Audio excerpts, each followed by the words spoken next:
এরা হলেন বাবা ভোলানাথ ও মাতা পার্বতী। আর এই বাবা ভোলানাথের ভূমিকায় যিনি নৃত্য পরিবেশন করে দেখাচ্ছেন তিনি হলেন ওস্তাদ গৌতম কুমার। মাতা পার্বতী তার ভূমিতে যিনি নৃত্য পরিবেশন করে দেখাচ্ছেন তিনি হলেন ওস্তাদ ভুবনেশ্বর কুমার।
স্বামী দেবতায় নমো নমো।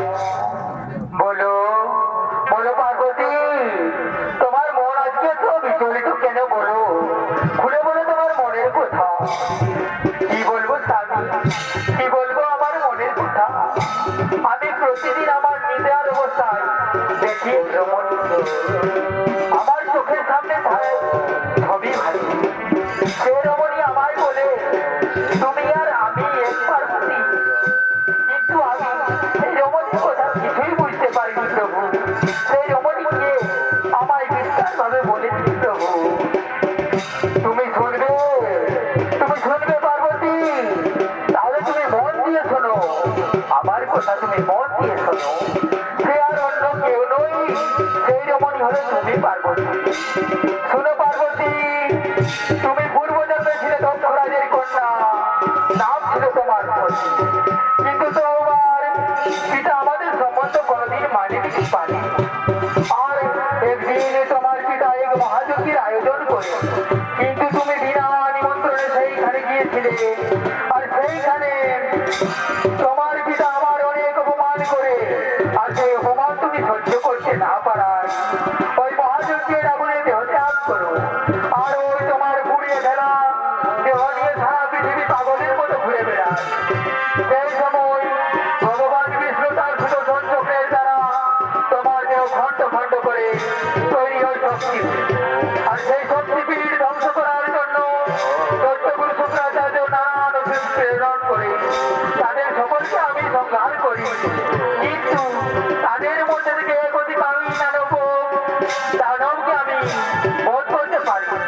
আর সেই অসুর তোমার শক্তিপীঠগুলোকে ধ্বংস করার চেষ্টা করছি। তাই তোমার এই দুঃস্বপ্ন পার্বতী, তাই তোমার এই দুঃস্বপ্ন। কিন্তু কিন্তু কেন স্বামী, কেন আপনি ওই অসুরকে সংহার করতে পারেন? পার্বতী, পার্বতী, যে আমারই বলে বলিয়ান, আমি তাকে বল দিই যে ওর কারো হতে হবে না মরণ, শুধুমাত্র তোমার মহামায়া মোহিনী রূপে তার বললো স্বামী আমায় এখন কি করতে হবে বলো।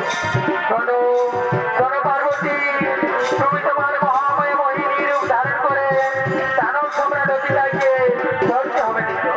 ঠিক আছে, ঠিক আছে স্বামী, তাই হবে। স্বামী, আমরা এখন সোজা হতে নড়িয়ে পাবো।